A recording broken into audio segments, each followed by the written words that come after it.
안녕하세요. 수지양 속교 안드레 목사입니다. 2021년 10월 13일 구역장 부구역장 온라인 교육을 다 함께 시작하겠습니다. 기도하시겠습니다. 하나님 아버지, 주님의 은혜와 사랑에 진심으로 감사를 드립니다. 매일의 삶 속에서 언제나 저희와 동행하시고 주님의 넘치는 사랑으로 말미암아 저희들이 주님께서 허락하신 귀한 일상을 주님의 은혜 가운데 잘 지낼 수 있도록 인도하여 주시니 감사를 드립니다. 이 시간 구역장 부구역장 온라인 교육으로 함께 모였습니다. 구역을 위해서 함께 기도하고 또 교회를 위해서 기도하는 이 시간, 주님께서 넘치는 성령의 충만한 기름을 부어주시고 저희 모두가 함께 기도하며 또 이야기를 나눌 때에 하나님 앞에 온전히 영광을 돌려드릴 수 있는 복된 은혜의 시간이 되게 하여 주시옵소서. 주님께 감사와 찬양과 영광을 돌려드리며 예수님의 이름으로 기도합니다. 아멘. 네, 구역장 여러분, 부역장 여러분, 한 주 동안 잘 지내셨습니까? 이 시간 구역장, 부역장 온라인 교육을 다 함께 진행하도록 하겠습니다. 먼저 첫 번째로 공지사항을 함께 보도록 하겠습니다. 주일 1, 2부 예배는 아직까지는 각각 예배당 전체 수용 인원 10% 인원인 50명 이내로 예배당 예배를 드리게 되겠습니다. 오후 찬양 예배와 금요 기도에도 마찬가지로 동일한 기준으로 모입니다. 돌아오는 주일은 한 해 동안 우리를 지켜주신 하나님의 은혜에 감사드리는 추수 감사 주일로 지킵니다. 감사헌금 예산은 1,400만 원이 되겠습니다. 헌금 시에는 지난 한 해 동안 감사한 제목을 적어서 내주시면 감사하겠습니다. 그래서 우리가 헌금을 하실 때 이제 봉투에다가 한 해를 돌아보시면서 한 가지를 적으셔도 되고 두세 가지를 적으셔도 됩니다. 여러분의 감사한 제목, 여러 가지 힘들고 어려운 상황들도 많았지만 그럼에도 불구하고 하나님의 은혜가 컸습니다 라는 생각으로 함께 봉투에다가 여러분의 감사 제목을 적어서 헌금을 내주시면 되겠습니다. 예, 특송 신청은 1부 특송은 조미경 권사님에게, 2부 특송은 양주광 안수 집사님에게 신청해 주시기 바랍니다. 계속해서 우리가 구역원들과 또 금요 기도회 때에도 계속해서 기도했던 기도 제목인데, 김동혁 집사님, 김미아 집사님이 아내가 되시죠. 김동혁 집사님의 여동생인 김수진 성도님께서 상황이 많이 호전되어서 이제 의식이 돌아왔다고 합니다. 그리고 회복 중에 있다고 합니다. 우리가 정말 열심히 기도하지 않았습니까? 모든 것이 정말 하나님의 은혜이고 하나님께서 살리셨고 하나님의 능력으로 말미암아 김수진 성도님이 다시 깨어나실 수가 있다는 것을 우리가 다 함께 주님의 이름을 찬양하면서 고백하게 됩니다. 예수 그리스도 이름에 의지해서 우리가 계속해서 기도했는데 특별히 우리가 함께 기도해 주신 모든 구역원들께 깊은 감사의 말씀을 드립니다. 기도 제목입니다. 개인용 집사님 어머니께서 암 수술 후에 방사선 치료 중에 계시는데 계속해서 기도를 부탁드리고 특별히 이경희 사모님의 뇌혈관 회복을 위해서 기도해 주시기 바랍니다. 지난 금요 예배 이후에 주일 예배 찬양을 준비하시는 중에 두통이 발생하셔가지고 분당 서울대병원의 응급실로 가셨었는데 뇌혈관에 출혈이 발견되셨다고 진단을 받으셨습니다. 계속해서 회복 중에 계시는데 특별히 사모님의 건강을 위해서 기도해 주시고 또 군 복무 중인 김윤중 청년을 위해서도 기도해 주시기 바랍니다. 고3 수험생들 이제 유민이, 소연이, 민준이, 웅연이 11월 16일이 아니라 정확한 날짜를 다시 한번 확인해 보겠습니다. 18일입니다. 11월 18일에 수능 시험을 이제 앞두고 있습니다. 특별히 이 4명의 학생들이 실기 시험뿐만 아니라 수시 모집도 동시에 진행하는 가운데 있는데 준비하는 모든 과정 가운데 하나님께서 강권적으로 역사하시도록 위해서 함께 기도를 부탁을 드리겠습니다.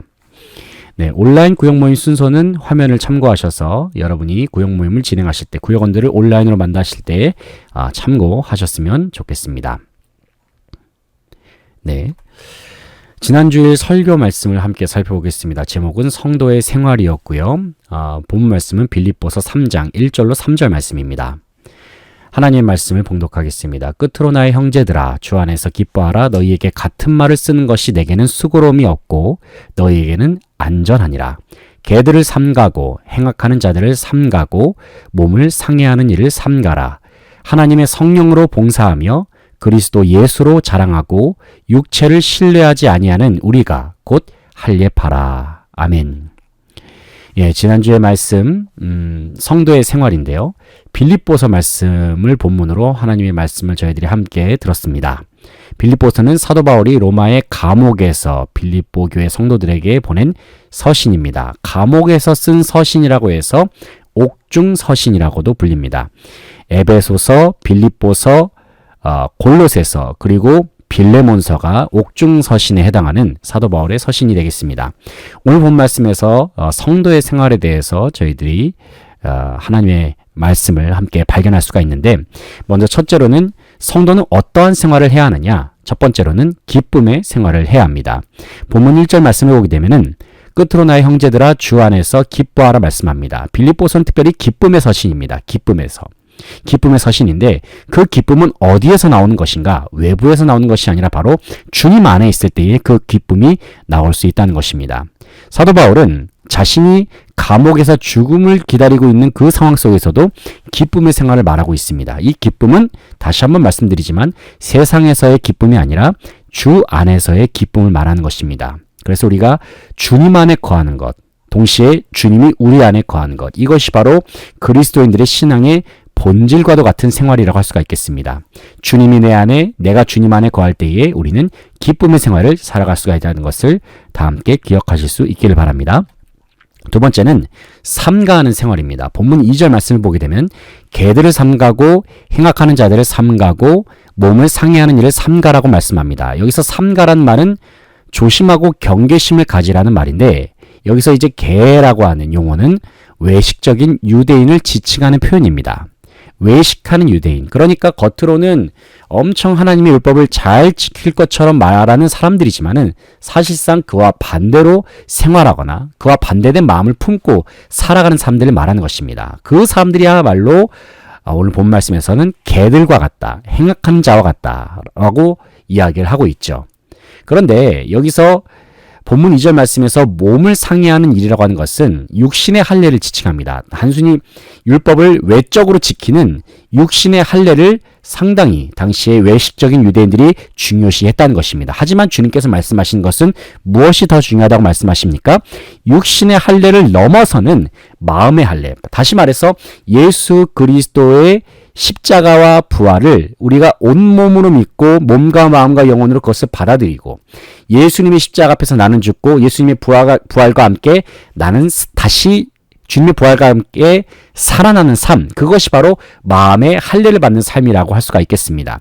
십자가와 부활을 나의 것으로 여기면서 그것이 내 인생을 지배하고 내가 이제 더 이상 내 힘과 능력으로 살아가는 것이 아니라 주님의 마음과 주님의 생각과 주님의 능력으로 살아가는 삶의 방식, 이것이 바로 마음의 할례라고 할 수가 있겠습니다.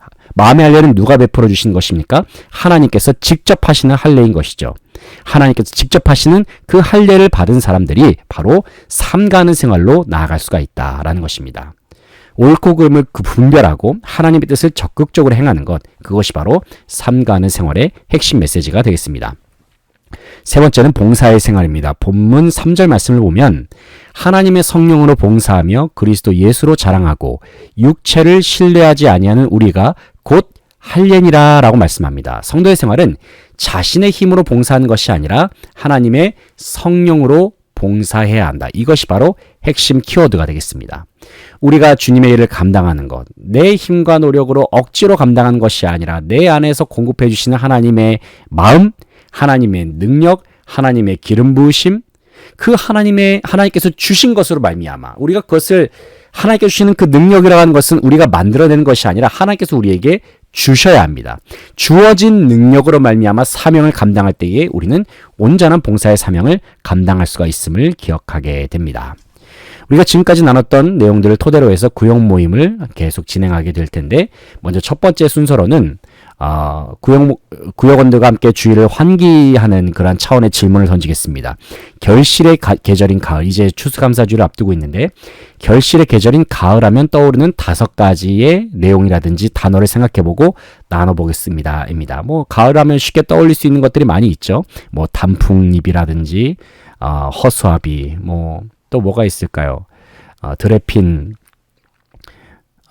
들판의 곡식들, 이런 것들을 생각할 수가 있지 않겠습니까? 볏짚들, 호박, 열매, 뭐 여러 가지 것들을 생각할 수가 있는데 한번 자유롭게 나눠보시면 좋을 것 같습니다.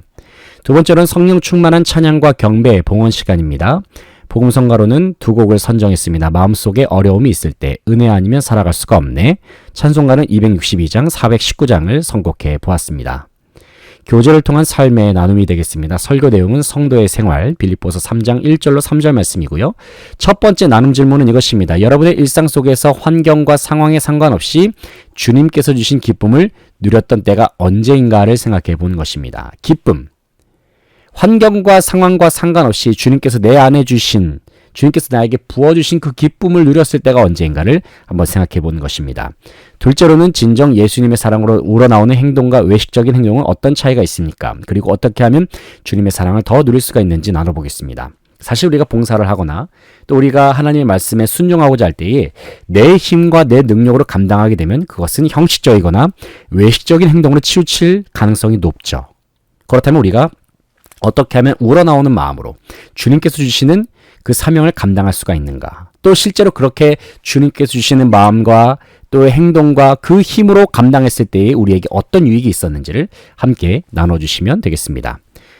세 번째로는 주님께서 주시는 힘으로 우리의 삶의 자리에서 감당할 수 있는 봉사의 종류가 있다면 어떤 것들이 있을지 생각해보고 나눠보는 것입니다. 교회 안에서의 봉사가 있을 수 있고 또 우리의 일상생활 속에서의 봉사가 있을 수 있겠죠. 우리의 가정에서라든지 직장에서라든지 또 이웃과의 만남 속에서라든지 우리가 여러 가지 봉사의 종류가 있을 수 있는데 그것에 대한 구체적인 종류를 함께 생각해보고 주님의 힘으로 그것을 감당하겠다고 함께 서로를 격려하면서 또 한 주간을 살아갈 수 있는 모든 구역원들 되실 수 있기를 소망합니다.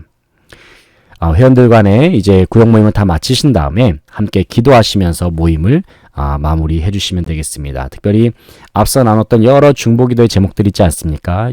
몸이 연약한 분들이라거나 또 구역원들이 또 함께 나눌 만한 또 기도 제목들, 또 고3 수험생들, 또 군 생활을 하고 있는 자녀들, 또 여러 기도 제목들이 있을 텐데 위에서 함께 돌아가시면서 기도하시면서 그렇게 모임을 마무리해 주시면 되겠습니다. 예, 이번 한 주간도 예수님의 이름으로 승리하는 온 구역이 되기를 간절히 바라고 소망합니다. 지금까지 저는 안드레 목사였습니다. 감사합니다.